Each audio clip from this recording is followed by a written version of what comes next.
Maria Clara at Ibarra lead stars nga sila si Barbie Forteza, kinsa midala sa papel ni Cly, ug si Asia's Limitless star Julian San Jose nagdala sa karakter ni Maria Clara, mipaambit sa ilang mga di makalimtan nga bonding moments kauban ang ubang mga cast. Si Julian misaysay sa ilang eksena ni Barbie nga gitudluan niya kini kung unsaon mamahimong usa ka dalagang Filipina.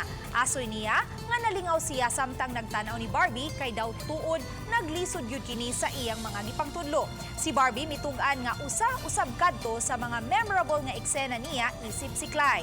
Sa laing bahin, mapasalamaton usab si Julian sa mga padayong nagsunod sa finale week sa historical portal fantasy series ang Maria Clara at Ibarra. Samtang si Barbie nagpasalamat usab sa ilang pasidungog nga nadawat ning baguhay lang.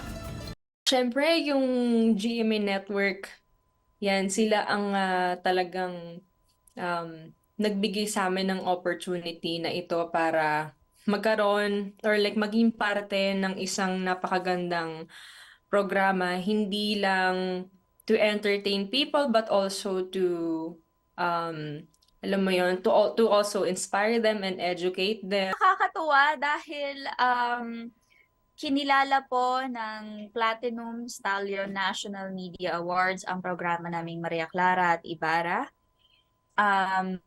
Kung hindi po ako nagkakamali, kami po ay culturally relevant primetime series.